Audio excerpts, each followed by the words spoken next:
بسم اللہ الرحمن الرحیم۔ غلاموں کی منڈی لگی ہوئی تھی۔ خریدار غلام خرید رہے تھے اور فروخت کرنے والے بلند آواز میں گاہکوں کو متوجہ کر رہے تھے۔ منڈی میں ہر رنگ، نسل اور ہر عمر کا غلام موجود تھا۔ عرب کی مشہور منڈی تھی جس میں دور دراز سے غلام بکنے کے لیے آتے تھے اور خریدار بھی بڑی تعداد میں منڈی کا رخ کرتے تھے۔ انمار مکہ شہر کی بڑی معروف خاتون تھی۔ اس کا تجارت کا کاروبار تھا جو مکہ کے آس پاس کے علاقوں میں پھیلا ہوا تھا۔ ویسے تو اس کے پاس مال و دولت اور غلاموں کی کثرت تھی، لیکن پھر بھی اس کو ایک غلام کی ضرورت تھی۔ وہ چاہتی تھی کہ کوئی چھوٹی عمر کا غلام مل جائے جو اس کے گھر کے کام کاج میں ہاتھ بٹاتا رہے۔ غلام کی ضرورت ہی اسے منڈی میں کھینچ لائی۔ منڈی میں بہت سے غلام موجود تھے۔ بیچنے والے اپنے اپنے غلاموں کو قطار میں کھڑا کر کے آوازیں لگا رہے تھے اور خریدار غلاموں کو دیکھتے چلے جا رہے تھے اور فروخت کرنے والوں سے غلام کے کام اور علاقے کے متعلق پوچھ رہے تھے۔ انمار بھی قطار در قطار کھڑے غلاموں کو دیکھتی جا رہی تھی۔ ایک جگہ پہنچ کر وہ رک گئی۔ اس کا چہرہ مسرت سے دمک اٹھا۔ جس چیز کی تلاش میں تھی وہ اسے مل گئی۔ اس کے سامنے ایک بچہ کھڑا تھا۔ صحت مند بچے کے چہرے سے شرافت کا نور ٹپک رہا تھا۔ بچہ ابھی بلوغت کی عمر کو نہیں پہنچا تھا۔ یہ اس کے کھیل کود کے دن تھے، مگر وہ غلام تھا، منڈی میں بکنے کے لیے کھڑا تھا۔ پہلی نظر میں ہی بچہ انمار کے دل کو لگا۔ پسند آتے ہی اس نے مالک سے بات کی، قیمت طے ہوئی اور وہ ادائیگی کر کے بچے کو گھر لے آئی۔ تمہارا نام کیا ہے؟ گھر پہنچتے ہی انمار نے بچے سے پوچھا۔ خباب، بچے نے جھجکتے ہوئے جواب دیا۔ تمہارے باپ کا نام؟ ارت۔ کہاں سے ہو؟ نجد سے۔ کیا تم عربی ہو؟ ہاں۔ کس قبیلے سے تعلق ہے؟ بنو تمیم سے۔ پھر تم غلام کیسے بن گئے؟ خباب کی آنکھوں میں اداسی چھا گئی۔ اسے اپنے بچپن کے حسین دن یاد آ گئے جب وہ اپنے ہم عمر بچوں کے ساتھ کھیلا کرتا تھا، ماں باپ اور بہن بھائیوں میں خوش رہتا تھا۔ وہ آزاد تھا، جو چاہتا کھاتا، جو پسند آتا وہ کرتا۔ تم مکہ کے سوداگروں کے ہاتھ کیسے آئے اور یہاں منڈی میں کیسے؟ انمار نے دوبارہ پوچھا تو خباب خیالات کی دنیا سے باہر آ گیا۔ انمار کے سوال پر اس نے ایک سرد آہ بھری، پھر دکھی لہجے میں بولا، کچھ عرصہ پہلے کی بات ہے۔ بنو تمیم کے جس محلے میں ہم رہتے تھے، عرب کے کچھ لٹیروں نے اس محلے پر حملہ کر دیا۔ ڈاکو نے گھروں میں موجود تمام سامان لوٹا، بڑے مردوں کو قتل کر دیا اور عورتوں اور بچوں کو قید کر کے اپنے ساتھ لے گئے۔ میں جس ڈاکو کی قید میں تھا اس نے مجھے ایک آدمی کے ہاتھ بیچ دیا اور میں آزاد آدمی سے غلام بن گیا۔ جس آدمی نے مجھے خریدا اس نے کچھ دیر اپنے پاس رکھا، پھر اگلے آدمی کے ہاتھ بیچ دیا۔ اسی طرح بکتے بکاتے میں اس منڈی میں پہنچ گیا اور آج آپ مجھے خرید کر لے آئی ہیں۔ انمار نے خباب کی درد بھری کہانی سنی تو اداس ہو گئی۔ خباب کی عمر چھوٹی تھی۔ چھوٹی عمر میں ہی اس نے بہت دکھ درد سہے اور کئی افراد کی غلامی میں رہ کر بہت کچھ سیکھ لیا۔ اس میں صلاحیت تھی اور وہ کچھ کرنے کا عزم بھی رکھتا تھا۔ انمار نے اس کی صلاحیتوں کو بھانپ کر اپنا ارادہ بدلا اور گھر کا کام کاج کروانے کی بجائے اسے مکہ کے مشہور اسلحہ ساز آدمی کا شاگرد بنا دیا۔ وقت گزرتا گیا اور خباب آہستہ آہستہ اسلحہ سازی میں مہارت حاصل کرتا رہا۔ پھر ایک روز وہ بھی آیا کہ خباب ایک ماہر اسلحہ ساز بن گیا۔ لوگ دکان پر آ کر اس کی تلواریں دیکھتے اور پسند کرتے تھے۔ جب اسے تلوار بنانے میں اس قدر مہارت ہو گئی کہ وہ اکیلا کام کر سکتا تھا اور عرب میں اس کی تلواریں بھی مشہور ہو گئیں، تو انمار نے اس بازار میں ایک دکان کرایہ پر لی اور خباب کو اس دکان پر تلوار بنانے اور بیچنے کا کام سونپ دیا۔ انمار نے جس خباب کو چھوٹی عمر میں منڈی سے خریدا تھا، اب وہ جوانی کی حدوں کو چھونے لگا تھا اور مکہ میں اس کی شہرت دن بدن پھیل رہی تھی۔ ایک روز خباب دکان پر ہی تھا کہ اس کے پاس قریش کا ایک آدمی آیا۔ اس نے کہا، خباب، سنا ہے بنو ہاشم کے ایک نوجوان نے نبی ہونے کا دعویٰ کیا ہے، کیا واقعی؟ خباب نے بے یقینی کی کیفیت میں پوچھا۔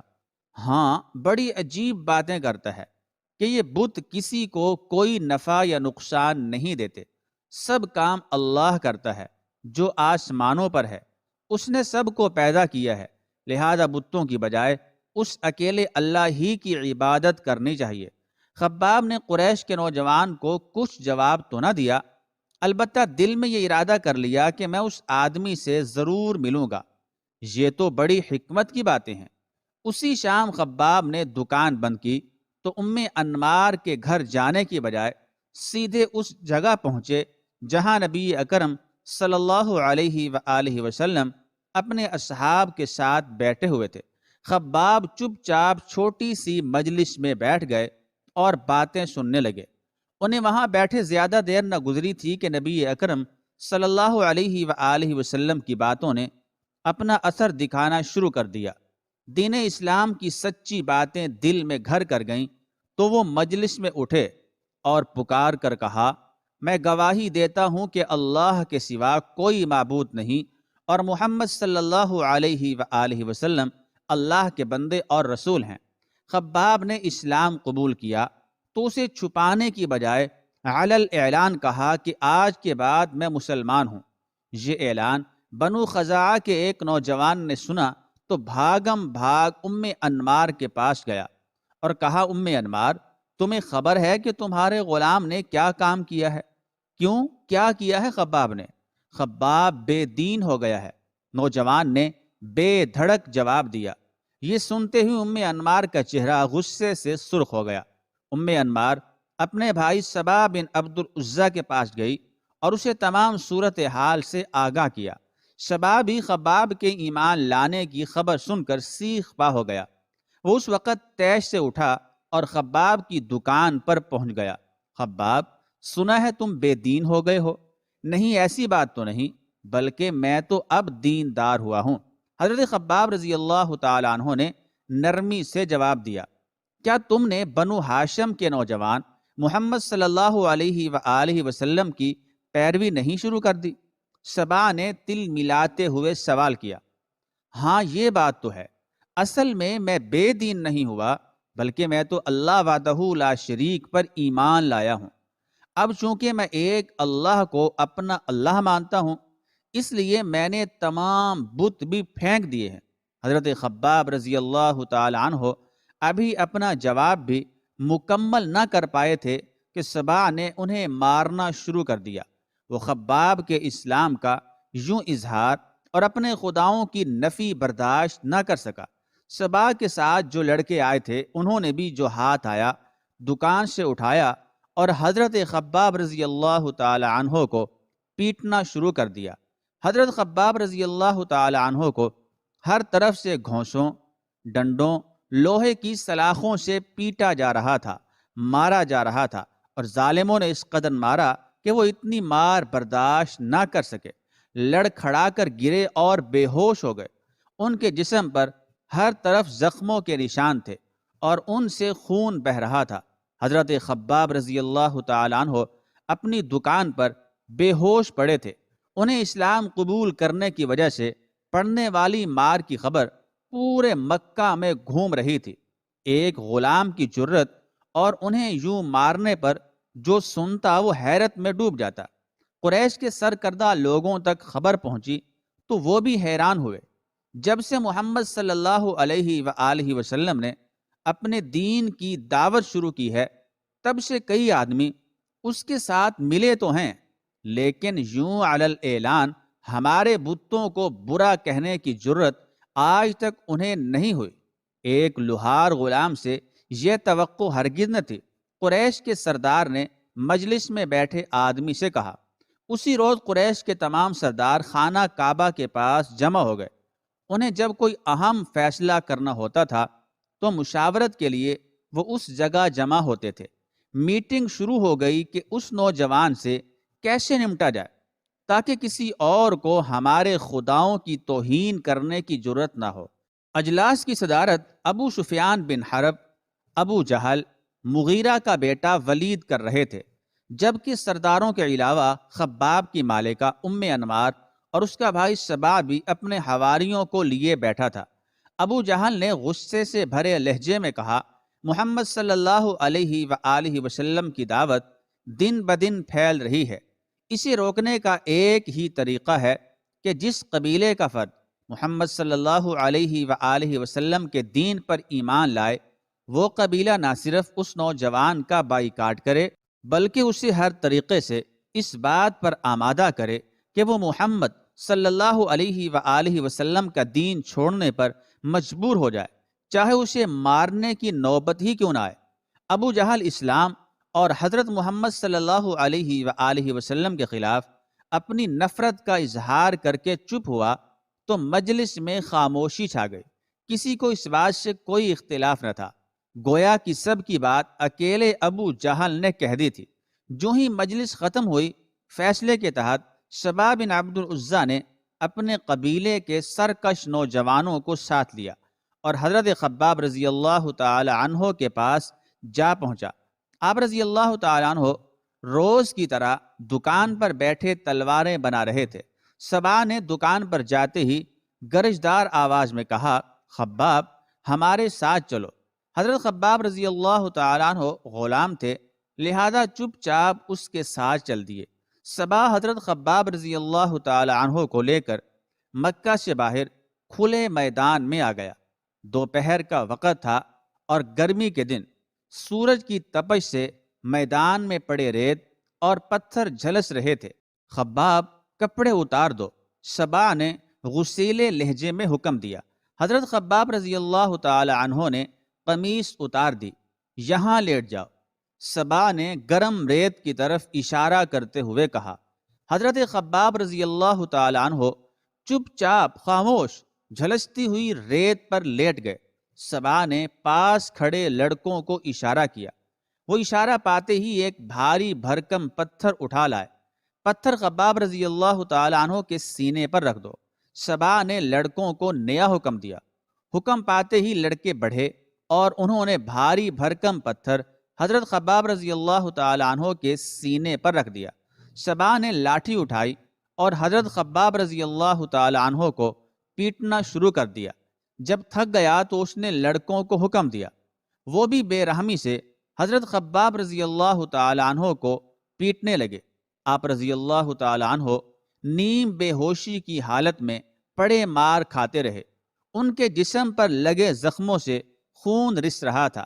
جب مارتے مارتے لڑکے بھی تھک گئے تو سبا حضرت خباب رضی اللہ تعالی عنہ کے پاس آیا۔ آپ رضی اللہ تعالی عنہ زخموں کی تاب نہ لاتے ہوئے کرا رہے تھے۔ وہ مکروہ ہنسی ہنستے ہوئے بولا، خباب اب بتاؤ محمد صلی اللہ تعالی علیہ وآلہ وسلم کے متعلق تمہاری کیا رائے ہے؟ حضرت خباب رضی اللہ تعالی عنہ نے جواب دیا، وہ اللہ کے بندے اور اس کے رسول ہیں۔ وہ ہماری طرف نبی بنا کر بھیجے گئے ہیں تاکہ ہمیں ہدایت کا راستہ دکھائیں اور نیکی کے کاموں کی طرف رہنمائی کریں۔ سبا نے سنا تو وہ آگ بگولا ہو گیا۔ وہ حضرت خباب رضی اللہ تعالیٰ عنہ کو دوبارہ پیٹنے لگا۔ آپ رضی اللہ تعالیٰ عنہ حق کی خاطر پھر مار کھانے لگے۔ مارتے مارتے سبا کی ہمت جواب دے گئی تو بولا، ہاں اب بتاؤ لات و عزا کیا ہیں؟ حضرت خباب رضی اللہ تعالیٰ عنہ بولے، پتھر کے بت ہیں اور کچھ نہیں۔ یہ نہ کسی کو کوئی نفع دے سکتے ہیں اور نہ کسی کو کوئی نقصان پہنچا سکتے ہیں۔ سبا جواب سنتے ہی آپے سے باہر ہو گیا۔ تیش میں آ کر بولا، لڑکو ذرا اسے گستاخی کا مزہ چکھاؤ۔ نوجوانوں کا ٹولہ حضرت خباب رضی اللہ تعالیٰ عنہ پر پھر ٹوٹ پڑا اور انہیں گھونسوں، سلاخوں اور پتھروں سے پیٹنے لگا۔ آپ رضی اللہ تعالیٰ عنہ مار کھاتے کھاتے بے ہوش ہو گئے۔ ان کے جسم سے خون بہنے لگا۔ حضرت خباب رضی اللہ تعالیٰ عنہ استقامت کا پہاڑ بنے مار کھاتے اور اسلام پر ڈٹے رہے۔ سبا اور قریش مکہ کا یہ روز کا معمول بن گیا تھا۔ سورج جو ہی تپتا اور اس کی گرمی سے ریت گرم ہوتی، صبا حضرت خباب رضی اللہ تعالیٰ عنہ کو میدان میں لے جاتا اور انہیں گرم ریت پر لٹا کر ان کے سینے پر بھاری بھرکم پتھر رکھتا اور پیٹنا شروع کر دیتا۔ ایک روز حضرت خباب رضی اللہ تعالیٰ عنہ اپنی دکان پر بیٹھے تھے کہ نبی اکرم صلی اللہ تعالیٰ علیہ وآلہ وسلم کا اس بازار سے گزر ہوا۔ حضرت خباب رضی اللہ تعالیٰ عنہ بہت خوش ہوئے، دکان سے باہر آئے اور آپ صلی اللہ تعالیٰ علیہ وآلہ وسلم سے باتیں کرنے لگے۔ اسی دوران ان کی مالکہ ام انمار ادھر آ نکلی۔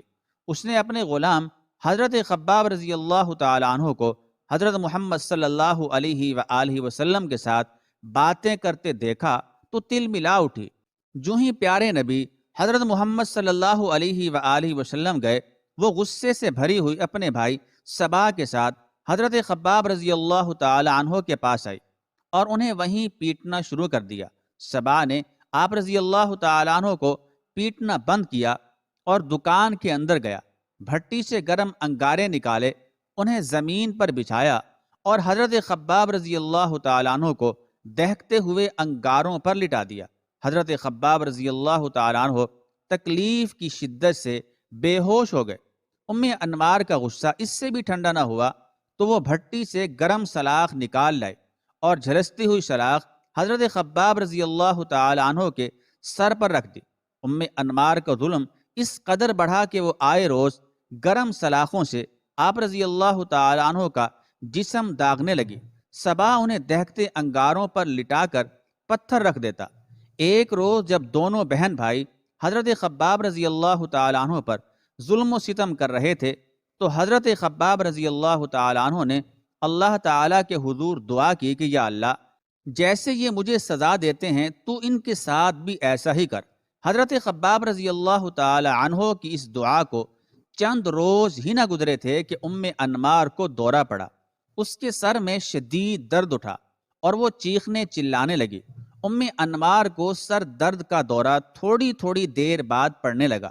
جب سر درد کی تکلیف ام انمار کی برداشت سے بھی زیادہ ہو گئی تو اس کی حالت غیر ہونے لگی۔ ام انمار کے بیٹوں نے ماں کو درد سے کراہتے دیکھا تو اٹھا کر حکیم کے پاس لے گئے۔ اس زمانے میں حکیم داغنے سے علاج معالجہ کیا کرتے تھے۔ ام انمار کے لیے بھی انہوں نے یہی دوا استعمال کی اور آگ میں لوہے کی سلاخیں گرم کر کے ام انمار کے سر پر لگاتے۔ یوں حضرت خباب رضی اللہ تعالی عنہ کی دعا قبول ہوئی اور ام انمار کو اس کے کیے کی سزا کی جھلک دنیا میں ہی دیکھنا پڑی۔ حضرت خباب رضی اللہ تعالی عنہ اسلام کی خاطر دکھ اور تکلیفیں سہتے رہے، مگر انہوں نے اپنی زبان سے کلمہ شہادت نہ چھوڑا۔ ان کی اس قربانی کی وجہ سے صحابہ کرام رضی اللہ تعالی عنہم کی نگاہوں میں وہ بڑی عزت رکھتے تھے۔ حضرت عمر رضی اللہ تعالی عنہ کے دور خلافت کی بات ہے کہ کھجور کے پتوں سے بنی ہوئی چٹائی زمین پر بچھی ہوئی تھی جو مسند خلافت کہلاتی تھی۔ خلیفہ اس پر بیٹھے کام کر رہے تھے کہ اچانک کمرے میں ایک آدمی داخل ہوا۔ سلام کی آواز سے کام کرتے خلیفہ کے ہاتھ رک گئے۔ خلیفہ نے سر اوپر اٹھایا تو خوشی سے ان کا چہرہ دمک اٹھا۔ مسند خلافت سے اٹھے اور آنے والے فرد کو بڑے پرتپاک انداز سے ملے اور اپنے برابر مسند خلافت پر بٹھایا۔ پھر آہستگی سے بولے، اس مسند پر بیٹھنے کے حقدار دو افراد ہیں، ایک بلال اور دوسرا خباب رضی اللہ تعالی عنہما۔ ربیع الاول یکم ہجری کو حضرت خباب رضی اللہ تعالی عنہ مکہ معظمہ سے ہجرت کر کے مدینہ طیبہ پہنچے۔ مسند احمد بن حنبل رحمۃ اللہ علیہ میں روایت ہے کہ حضرت خباب رضی اللہ تعالی عنہ کہتے ہیں کہ میں نے صرف اللہ تعالیٰ کی خوشنودی کے لیے ہجرت کی تھی۔ غزوات کا سلسلہ شروع ہوا تو حضرت خباب رضی اللہ تعالی عنہ بن ارت سرور دو عالم صلی اللہ علیہ وآلہ وسلم کی معیت میں شروع سے لے کر آخر تک تمام غزوات میں شریک ہوئے اور بہادری اور شجاعت کے وہ جوہر دکھائے کہ سنہرے حروف میں لکھنے کے قابل ہیں۔ حضرت خباب بن ارت رضی اللہ تعالی عنہ السابقون الاولون اور جلیل القدر صحابہ رضی اللہ تعالی عنہم میں شمار ہوتے تھے۔ وہ انتہائی صابر، بردبار، مصائب کو برداشت کرنے والے، فداکار اور جانثار رسول صلی اللہ علیہ وآلہ وسلم تھے۔ حضرت خباب رضی اللہ تعالیٰ عنہ اپنی زندگی کے آخری دور میں بہت مالدار ہو گئے اور اتنے سونے چاندی کے مالک بن گئے جس کا انہیں وہم و گمان بھی نہ تھا، لیکن انہوں نے اپنا مال راہ خدا میں خرچ کرنے کا ایک ایسا انوکھا طریقہ اختیار کیا کہ جو پہلے کسی نے بھی اختیار نہیں کیا تھا۔ یہ درہم و دینار گلی میں ایک ایسی جگہ رکھ دیتے جس کا ضرورت مندوں، فقراء اور مساکین کو بھی پتہ تھا۔ نہ تو اس پر کسی کو نگران مقرر کیا اور نہ تالا لگایا۔ ضرورت مند ان کے گھر آتے اور پوچھے اور اجازت طلب کیے بغیر اپنی ضرورت کے مطابق وہاں سے مال لے جاتے۔ اس کے باوجود انہیں اندیشہ تھا کہ اس مال کے متعلق قیامت کے روز میرا حساب لیا جائے گا اور مبادا کہ مجھے اس کی وجہ سے عذاب میں مبتلا کر دیا جائے گا۔ حضرت سیدنا خباب رضی اللہ تعالیٰ عنہ آخری عمر میں کوفہ میں اقامت پذیر ہو گئے اور وہیں پیٹ کی تکلیف سے شدید بیمار ہو گئے۔ علاج کی غرض سے 7 جگہ سے پیٹ داغا گیا۔ انہیں بہت زیادہ تکلیف ہوئی اور فرمانے لگے کہ اگر رسول مکرم صلی اللہ تعالی علیہ وآلہ وسلم نے موت کی تمنا کرنے سے منع نہ کیا ہوتا تو میں اپنی موت کی دعا کرتا۔ اس نازک حالت میں کچھ دوست بیمار پرسی کے لیے آئے اور حضرت خباب رضی اللہ تعالی عنہ سے کہنے لگے، ابو عبداللہ خوش ہو جائیے کہ دنیا چھوڑنے کے بعد حوض کوثر پر اپنے بچھڑے ہوئے ساتھیوں سے ملاقات کرو گے۔ یہ سن کر ان پر گریہ طاری ہو گیا۔ جب پاس بیٹھے لوگوں نے دیکھا کہ حضرت خباب رضی اللہ تعالیٰ عنہ رو رہے ہیں تو ان کو مخاطب کر کے فرمایا، واللہ میں موت سے نہیں ڈرتا۔ تم نے ان ساتھیوں کا ذکر کیا ہے جنہوں نے دنیا میں کوئی اجر نہیں پایا، آخرت میں انہوں نے یقیناً اپنا اجر پا لیا ہوگا، لیکن ہم ان کے بعد رہے اور دنیا کی نعمتوں سے اس قدر حصہ پایا کہ ڈر ہے کہیں وہ ہمارے اعمال ثواب ہی میں نہ محسوب ہو جائے۔ وفات سے کچھ دیر پہلے ان کے سامنے کفن لایا گیا تو اشک بار ہو کر بڑی حسرت سے فرمایا، یہ تو پورا کفن ہے۔ افسوس کہ حضرت حمزہ رضی اللہ تعالی عنہ کو ایک چھوٹی سی چادر میں کفنایا گیا جو ان کے تمام بدن کو بھی نہیں ڈھانپ سکتی تھی۔ پھر حضرت خباب رضی اللہ تعالی عنہ نے وصیت کی کہ اہل کوفہ کے معمول کے مطابق مجھے شہر کے اندر دفن نہ کرنا، بلکہ میری قبر شہر کے باہر کھلے میدان میں بنانا۔ اس وصیت کے بعد انہوں نے اس دنیا فانی سے کوچ کیا اور اس وقت ان کی عمر 72 سال کے لگ بھگ تھی اور وصیت کے مطابق شہر سے باہر سپرد خاک کیا گیا۔ اس کے بعد اہل کوفہ نے بھی اپنی میتوں کو یہاں دفن کرنا شروع کر دیا۔ سیدنا حضرت علی المرتضیٰ رضی اللہ تعالیٰ عنہ جنگ صفین کے بعد سن 37 ہجری میں اپنے دارالخلافہ کوفہ کو واپس تشریف لائے تو شہر کے باہر آپ رضی اللہ تعالی عنہ کی نظر 7 قبروں پر پڑی۔ لوگوں سے پوچھا، یہ کس کس کی قبریں ہیں؟ جب ہم کوفہ سے چلے تھے تو یہاں کوئی قبر نہ تھی۔ جواب ملا، اے امیر المومنین، وہ پہلی قبر حضرت خباب رضی اللہ تعالی عنہ بن ارد کی ہے، جنہیں ان کی وصیت کے مطابق سب سے پہلے یہاں دفن کیا گیا۔ باقی قبریں دوسرے لوگوں کی ہیں۔ یہ سن کر حضرت علی رضی اللہ تعالی عنہ کی آنکھیں اشک بار ہو گئیں۔ حضرت خباب رضی اللہ تعالی عنہ اور دوسرے اہل قبور کے لیے دعائے مغفرت کی اور اپنے وقت کے اس برگزیدہ ترین انسان کی زبان سے بے ساختہ الفاظ جاری ہو گئے۔ خباب رضی اللہ تعالی عنہ پر اللہ تعالیٰ کی خاص رحمت ہو، وہ برضا و رغبت اسلام لائے اور اپنی خوشی سے ہجرت کی، ساری زندگی جہاد میں گزاری اور راہ حق میں سخت سے سخت مصیبتیں اٹھائیں۔ اللہ تعالیٰ نیکوکاروں کے اعمال ضائع نہیں کرتا۔ خداوند کریم ان کی لحد پر کروڑ ہا رحمتیں نازل فرمائے۔ آمین ثم آمین۔